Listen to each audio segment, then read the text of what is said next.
boys and girls, welcome back. Got our new bug here for you. Something I decided to put into this series just because. And what we're looking at here is the Pheasant Tales Psycho Squirmy. Last week we did a fun pattern, that's sausage and eggs. And you know, you talk to guys, everybody says squirmy wormy, squirmy wormy. You know, pros, cons. Traditionalists hate it, you know, those of us that like to catch fish use it, and I do feel guilty about using it, but I just thought the idea behind that sausage and eggs, you know, why not? You know, just put a worm on it, and that's kind of what we got here. I've seen this pattern online before, but never really put anything together myself. I just kind of thought it was a little ridiculous, but yeah, why not? It's put a worm on it. It's gonna catch a fish, right? So why not have some fun tying it up? Basically, what we got here, pink squirmy wormy on the bottom. One of the late season pheasant tail patterns that I use. We'll go through the parts here in a second, but yeah, I've seen them with all kinds of different patterns. I was going to do some low torch ones, or you know, why not? If you can't have fun, why not do it, right? So that's kind of how this, I'm sure this bug came to being. So let's go through the ingredients that we got here. We got Fulling Mills 5065, that's a size 12. That's their nymph hook. On the bead, I have that's called Pumpkin Pie, which is like Autumn and Almond Joy or something along that line. That's a 3mm fire hole product. For the pheasant tail body, just hairline pheasant tail, ice dub. Awesome stuff. For the collar, just have some fox squirrel. That's just natural. I haven't dyed this one yet. And the squirmy wormy material is just a hot pink. Thread I'm using is just Simplify Nav Silk Black. And let's jump right in.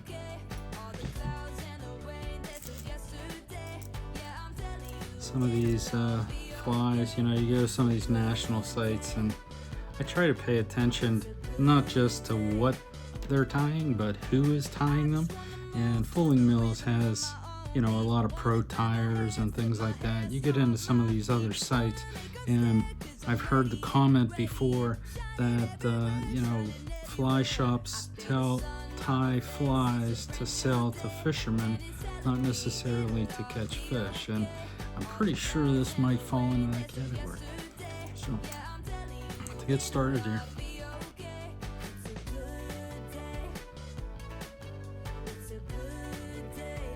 I went out to the streams again today to take a look, and there's just no water. It was actually cold out there. I don't think it's getting above 50 degrees today. Water temperatures are, you know, finally getting down there. Definitely in the mid to low 50s right now. There were a couple guys out there. Okay, get your pheasant tail.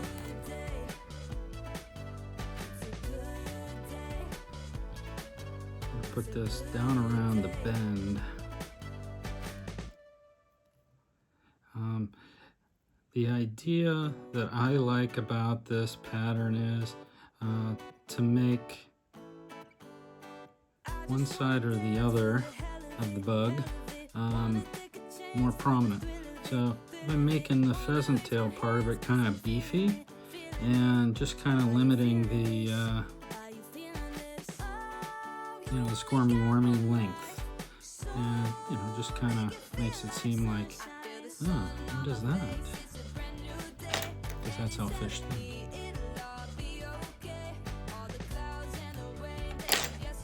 Okay, and put that tail on first, whatever tailing fiber you want. Obviously the pheasant tail. Surprisingly, this might be the first pheasant tail that I've ever tied on the channel. That's kind of hard to believe, being it's our namesake. Secondly, the wire that we're using, I didn't mention this, red medium by UTC. I tied, I'll show you a couple of these others here, just trying different color combinations. And when you tie on something less than this medium, you can't even see it. It gets sucked into the squirmy wormy material, and you know, it's not as pronounced, so that's why I went with this red. Okay, I'm gonna cover that, make sure that wire is secure. Next, get your squirmy wormy material, and this is size 12, so I put at least the hook length as a tail past the end of the hook shank. And when I wrap this on, you have to be careful with this nano silk and this squirmy wormy stuff. It'll cut it. So I'm only putting on 2 very loose wraps, and then I'm just going to wrap in front of it, so it's not going to go anywhere. And you know, you kind of avoid any issues that you'd have with breaking it. And I'm going to pull that back, tie that on there. Okay. Next, get your pheasant tail ice stub, more appropriate color.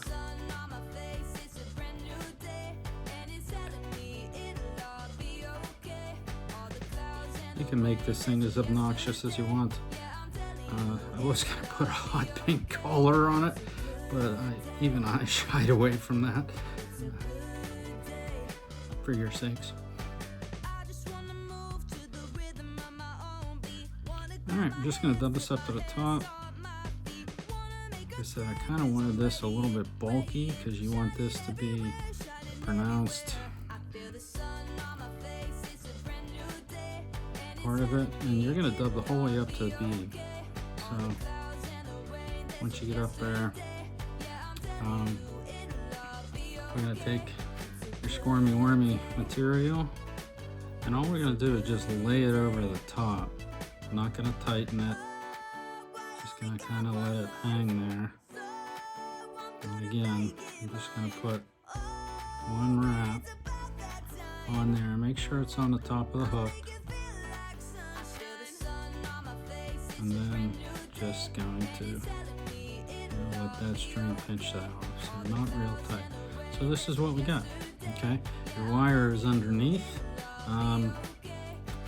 I will bring that over. Oh, let me tie this off first so we can get this damn thing out of the way.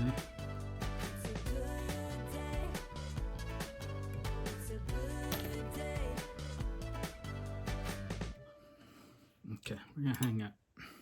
I try to go over the same exact, ow! Just stuck myself with the hook. Try to go over the same exact wrap that I did with the nano silk. That way you can kind of use that little bump. But when you are putting this over the top, make sure that before you pull down on it, excuse my hands, okay, that you have that thing on top of the hook. And we're just gonna make, you know, just like little segmented little sections on the top there. We're going to take this the whole way up to the bead. Probably going to get about 3 or 4 of those little bumps in there. And then I'll take it behind, or in front of rather, the end of this squirmy wormy tie-in. Tie it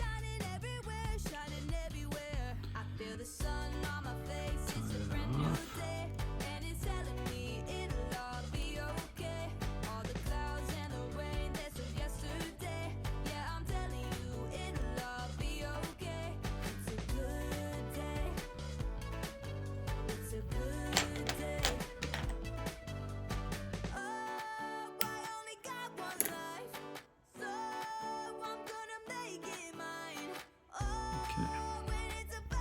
Make sure that that point from that wire is going to be covered.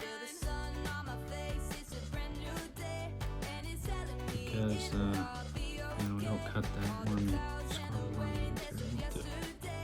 So, okay, that's what we got. You can finish there if you want, but I like to put on, you know, some really buggy dubbing. What I have here is a natural fox squirrel.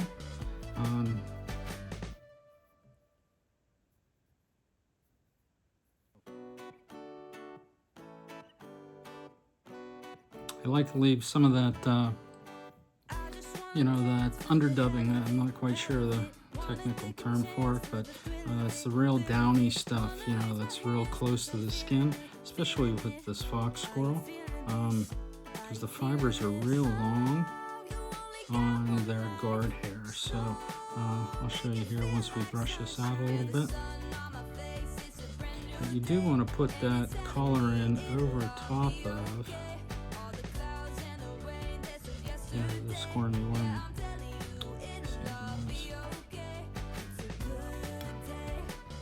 Should know better.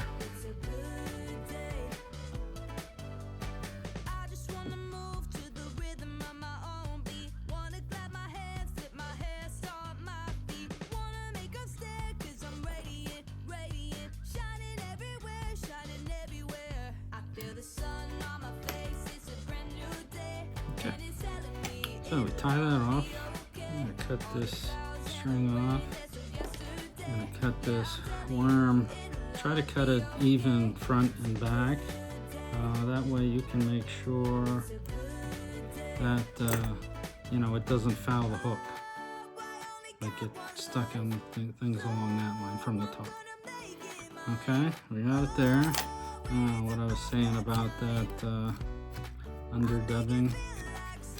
Brush it forward a little bit, just so that I can get a little bit of that ice dub, you know, mixed in with it. And I'm gonna start to just use my fingernails to pull out some of the fluffy stuff. Just gonna leave the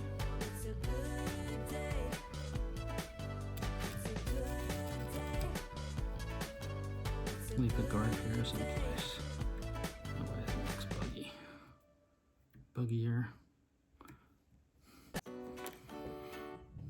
Okay, now you can see the back of this, where you can see that it has the red wire in it.